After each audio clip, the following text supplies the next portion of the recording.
In January of 1929, I had $2.5 million under my care. Most of my long positions were matched against short positions, hedged, balanced. I was the careful man in the room, and I knew it. 4 years later, of every dollar that had been entrusted to me, about 30 cents remained. I would like you to sit with that for a moment, because the usual explanation does not fit. I was not reckless with what I owned. The hedge did exactly what a hedge is built to do, and it did not save me. There was something else in that account, something I never thought to count. My name is Benjamin Graham. People have been kind enough to call me the father of security analysis. I would rather be remembered another way. I am the man who did the arithmetic correctly and very nearly lost everything anyway. What you are hearing is a voice put back together out of what I wrote and what I taught. The arithmetic is mine. So are the mistakes. Tonight I want to leave you with one idea, and it is not the idea you would expect from a man who spent his life valuing businesses. It is about cash, not cash as an investment. Cash is the answer to a single question. Who decides the day you sell? You or your circumstances? I did not understand that question in 1929. I believed I had answered it by being hedged. I had not answered it at all. I had answered a different question and given myself credit for the wrong exam. We will make 3 stops. First, the man who believed he was defensive and what he failed to count. Second, a January afternoon in Florida, an old man of 93, and a question I answered very politely and ignored completely. Third, what I had to rewrite afterward, and why every rule I ever set down about cash was born in those 3 years and not in a classroom. I will give you numbers along the way. I will also tell you where the numbers stop being any use to you, because that is the part most people skip, and it is the part that costs money. Let me begin with something plain. Borrowed money does not make the car go faster. It takes away the brake. That is the whole lesson, and I am giving it to you in the first 10 minutes so that you have it even if you switch this off. Everything that follows is only me showing you how a reasonably intelligent man of 35 managed not to see it. Here is what the book showed at the start of 1929. $2.5 million of capital. Against a block of long positions, I held a matching block of shorts. If the market rose, I made money on one side and lost it on the other. If the market fell, the same in reverse. That is a hedge. It is not clever, but it is honest, and on that portion of the account, the arithmetic was sound. I want to be exact about what came next, because this is where the account and my memory part company. Behind that neat, matched, sensible book, there sat a further block of long positions that carried no hedge at all. And standing behind those, there was borrowed money, not a small amount, enough that a meaningful part of what I called my capital was, in truth, somebody else's. Now, 2 things are happening here, and I want to name them out loud because I have watched intelligent people confuse them for 50 years. The first is arithmetic. The arithmetic could settle the hedged book completely, long against short, dollar against dollar. Anyone with a pencil could check it. The arithmetic could also have told me in about 4 minutes what a 40% decline would do to a position financed with borrowed money. I never ran that calculation, not because it was difficult, because it did not occur to me to run it. Let me run it for you now, since it cost us 4 minutes and it cost me rather more. Say a man has $100 of his own. He borrows another 100, so he holds $200 of securities. He feels twice as clever, and on the way up he is. Now the market falls 40%. His $200 of securities are worth 120. The borrowed 100 does not fall. Debt is the one thing in a depression that keeps its value perfectly. So he has $120 of assets against $100 of debt. $20 of his own money remained. The market fell 40%. He lost 80. And here is the sentence I would have written on the blackboard if I had been honest enough to teach it in 1928. At that point, whether the securities are cheap has stopped being relevant to him. He may be entirely correct about every one of them. He will not be there to find out, because the man who lent him the $100 has read the same newspaper, and that man is not interested in the earning power of a railroad. He is interested in his $100. 4 minutes.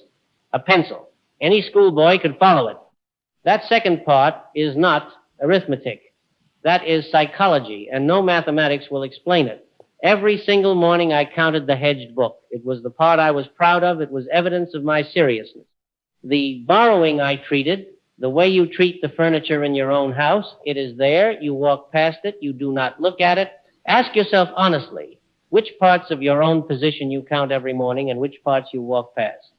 Let me make a distinction here that took me the better part of 20 years to state properly, and I am going to state it badly first on purpose because that is how it arrived. There is money that is yours, and there is money that is merely in your possession. A postman is not a wealthy man because his bag is full. Now, everyone nods at that, and then almost nobody applies it, so let me make it awkward. In January of 1929, I would have told you, without hesitation and without any intent to deceive, that I had $2.5 million. It was on the statement. My name was at the top of it. But a meaningful part of what was in that account was there on somebody else's sufferance. The banks had a claim. The brokers had a claim. Those claims did not appear as a line item in my head, and my head was where I did my thinking. Here is a test, and it costs you nothing to apply it tonight. For each portion of what you hold, ask whose permission is required for you to keep it next Tuesday. Borrowed money is the obvious case. It is not the only one, and it is not even the common one. The money you will need in 18 months for something already promised, a lease, a school, a surgery, a wedding, that money is in your possession, and it is not yours. You are holding it on behalf of an obligation that has not yet presented itself at the window. It will present itself. Obligations are punctual in a way markets never are. And in 1928, sitting at a desk, feeling like a man of substance, I did not have that column at all. I had one column. I called it capital. The banks kept the other column. They were more accurate than I was. There was another thing I walked past, and it was not on any ledger. In 1928, I signed a lease, a duplex apartment, 10 rooms, high above New York, roughly $11,000 a year on a 10-year term. Against my earnings that year, the sum looked modest, conservative even. I remember thinking so. Look at the sentence I just said to you. Against my earnings that year. I had taken the best 12 months of my life and treated them as the floor, not the ceiling, the floor. A 10-year obligation anchored to a single good harvest. That is not a mistake about the market. The market had nothing to do with it. That is a mistake about a man's opinion of himself, and it is the more common of the two by a wide margin. Now, the year itself, 1929, September, the market reached a height it would not see again in my lifetime. Then October, you know the dates. My account finished that year down about 20%. I want to stop and be plain with you because it would be easy to arrange this story to my advantage, and I have no appetite for that. The market as a whole fell about 17% in 1929. I did worse than the market. The careful man, the hedged man, the one who wrote articles about the analysis of securities. In the year of the great crash, I underperformed the very crowd I would later be credited with standing apart from. And here is the strange part, the part I did not appreciate until much later. 1929 was not what hurt me. 20% is a bad year. It is a bad year the way a broken arm is a bad injury. You are diminished, you are embarrassed, you are not finished. I finished 1929 intact, credible, and still called a financial genius in certain rooms, which is precisely the condition in which men do the thing that finishes them. Because being hedged is a statement about what you own. Borrowing is a statement about what you owe. Those are two different sentences in two different languages, and for the whole of 1929, I read only the first one and thought I had read both. In January of 1930, feeling rather bruised but essentially sound, I took my family to Florida for a holiday. There was an old man there, and he asked me a question I did not understand for another 2 years. St. Petersburg, Florida, January 1930. The man's name was John Dix. He was 93 years old. His father had built a uniform company in New Jersey, an honest business, cloth and thread and payroll, nothing to do with Wall Street. He asked me about my work, not idly. He asked how many clients I had. He asked how the money was managed. And then he asked me how much I owed to the banks and to the brokers. I answered him. Courteously, I hope, fully, I am sure. With, I am sorry to say, a great deal of quiet self-satisfaction. Because I was 35 and I had survived October, and here was a very old gentleman from the uniform trade asking me about margin. Then he said something to me with an earnestness I can still hear. He told me to get on the train to New York the next morning, to go to my office, and then his words, sell out your securities, pay off your debts, return the capital to my partners. He said he would not be able to sleep a single night in my position, and that I should not be able to sleep either. He was much older, he said. He had seen a great deal more. I had better take his advice. I thought he was a kind old man who could not possibly understand a modern investment operation. I did not take the train. Let me give you the picture before I give you the mechanics, because the picture is the part you will keep. Have you ever come down a staircase in the dark? You put your foot out for the next step, and there is no next step, because you have already reached the bottom and your whole body lurches, because your foot expected wood and found floor. 1930 was the opposite of that. I put my foot out expecting the floor, and the staircase kept going. Here is what happened. In the early part of that year, the market recovered some ground. Not all of it, nothing like all of it, but enough. Prices had fallen hard in the autumn, and now they were coming back, and I did what I was trained to do. I looked at the securities in front of me, and I asked what a sober businessman would pay for the earning power behind them. And they were cheap, genuinely, demonstrably cheap. My analysis was not sentimental, and it was not sloppy. So I bought. And because I was certain, I bought with borrowed money as well. That year, my account lost 50.5%. The worst year in 33 years of managing other people's money, not 1929, 1930. The year I was right about value and wrong about everything else. Now, let me separate the two things again, because this is the hinge of the whole episode. The arithmetic said those securities were cheap, and I want to be very clear with you. The arithmetic was not wrong. Cheap was true. Many of the things I bought in 1930 were, in the fullness of time, exactly the bargains I judged them to be. But there is a question the arithmetic never even attempts to answer, and I had never noticed the omission. The arithmetic can tell you what a thing is worth. It cannot tell you whether you will still be standing there when cheap becomes cheaper. That second question is not answered by analysis. It is answered by your balance sheet, by your temperament, and by your obligations, by whether the money you used was yours to lose and yours to leave alone. Mine was not entirely mine. And so when the market went on falling through 31, my judgment about value was no longer the thing that determined my outcome. Other people's patience determined it. The bank's patience, the broker's patience, the patience of friends and relatives who had put their savings in my hands and now read the newspapers each morning. You can be right and still be sold out. The two facts sit together quite comfortably, and no amount of indignation separates them. That was the year I stopped believing that being correct was a form of protection. I had thought of analysis as armor. It is not armor. It is eyesight. Excellent eyesight is a wonderful thing, and it will not stop anyone from taking you by the elbow and walking you out of the building. So the question that kept me awake, and I did stop sleeping, sometime that autumn, was not the one you would expect. It was not, what should I have bought? I still think I bought well. It was this. If the numbers were right and I still lost, then what exactly was it that lost? Let me put down where we stand, because we are halfway and I want you to have the thread. Being hedged did not save me. That was stop one. Being right did not save me either. That was stop two. And there was a detail in the second story that I skated past, and I would like to put it back in front of you now because it took me the better part of 3 years to see it, and it is the whole of this episode. John Dix was 93.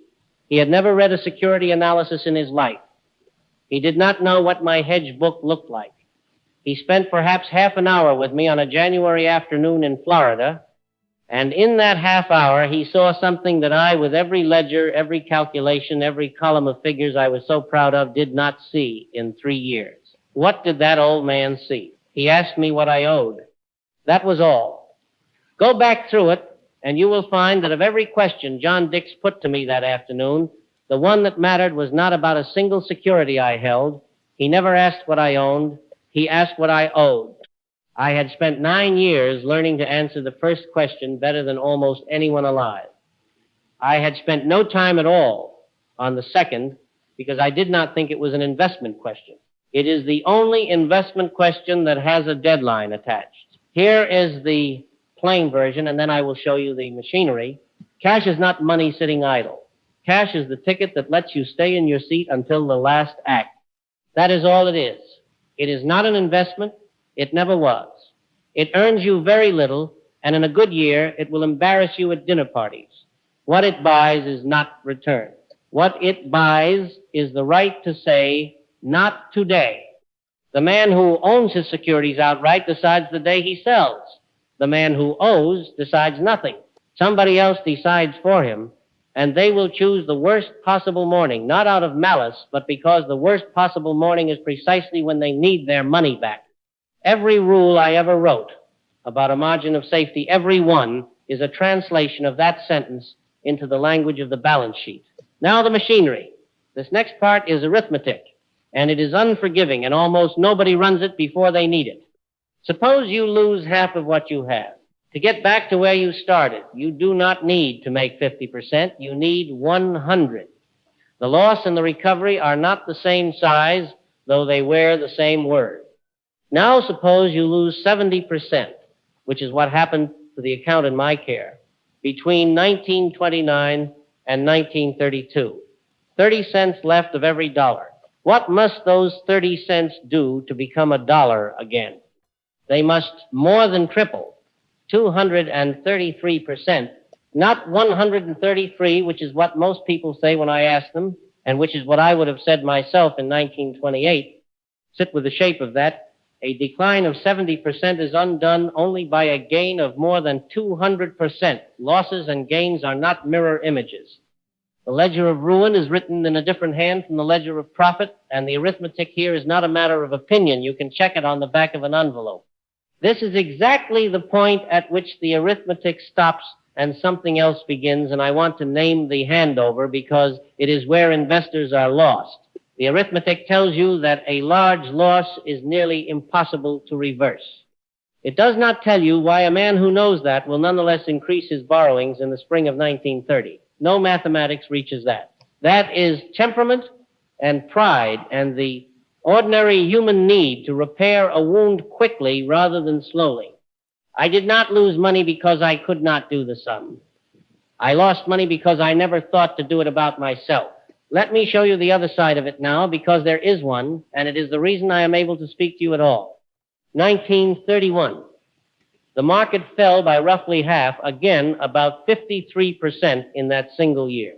It was in some ways worse than the crash itself, because the crash was violent and brief, and this was slow, and slowness is what breaks people.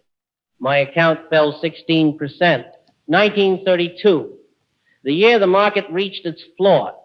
The index closed at 41 and change in July, having stood above 380 in September of 1929. Down 89%. It would not see that height again until 1954, 25 years. My account fell 3%. Now, I would like to claim that this was skill. It was not, or not chiefly, 16% against 53, 3% against 23. The difference is not that I had become a better analyst between 1930 and 1931. I do not believe I had learned a single new thing about valuing a railroad. The difference is that by then I had paid down the borrowings. That is all. Same man, same methods, roughly the same securities. The variable that changed was not the quality of my thinking. It was whether anyone else had the power to choose my selling day. Once that power came back to me, my judgment was allowed to work. Before that, my judgment was a passenger. If you take one thing from tonight, take that comparison. 1930 with debt, down more than half. 1931 without it, into a far worse market, down 16. The market got much worse. My results got much better. The only thing standing between those two facts was cash and the absence of obligation. There is a part of this I find harder to tell you, and I will tell it quickly. There was an arrangement in my compensation, an unusual one, of a kind you would not likely agree to today. I would receive nothing, not a fee, not a share, nothing, until every dollar of my investors' losses had been repaid. I did not earn a penny from that fund for 5 years. 5 years. I lived on what I was paid to teach, on what I was paid to write, on what I was paid to advise. My wife's income mattered a great deal in that house. We gave up the apartment, the 10 rooms high above the city, on the lease I had signed against the best year of my life. And I want to say something about those 5 years, because the number sounds like punishment, and it was not quite. There were friends in that fund. There were relatives, people who had given me their savings on the strength of a young man's confidence and who now read the newspapers every morning the way you read a diagnosis. What I felt was not chiefly the loss of my own fortune. It was the length of it, the repeated moments when the tide seemed to turn and then did not, and the ordinary daily uncertainty about whether it would ever end at all. That is a thing the charts do not record. A decline has a percentage, duration does not, and duration is what actually does the damage to a person. By 1935, the losses were fully repaid, every investor whole. I have been proud of a number of things in my life, and I am not certain any of them ranks above that one. And in 1934, in the middle of that recovery working nights, David Dodd and I published a book about how to analyze a security. People sometimes assume that book came out of the university. It did not. It came out of the whole. Every conservative instinct in it, every insistence on a margin of safety, every warning about paying for optimism, every preference for the demonstrable over the probable is not scholarship. It is a receipt.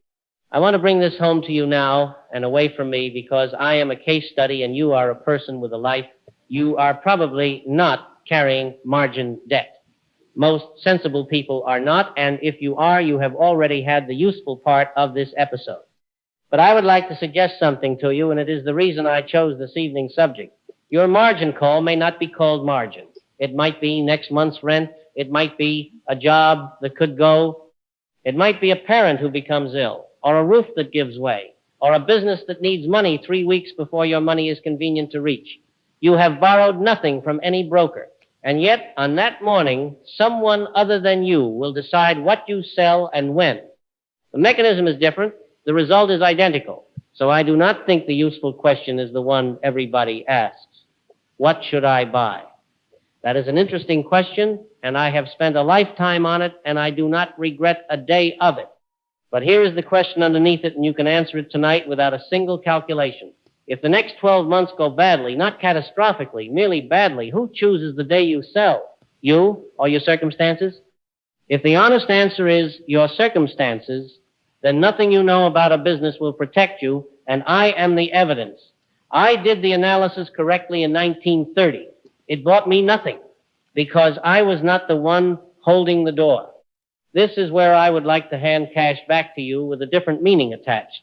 A reserve is not laziness, it is not timidity, and it is not a prediction. I want to be firm about that last one. Because people hold cash for the wrong reason constantly. They hold it because they believe they know what is coming. They do not. Neither did I. Neither does anyone. Hold it for the other reason. Hold it because you do not know, and because not knowing is the permanent condition, and because the one advantage available to a person who does not know the future is the ability to wait. Now, at this point in a lecture, somebody always asks me how much should be held. It is a fair question, and I am about to disappoint you. I will not give you a number tonight.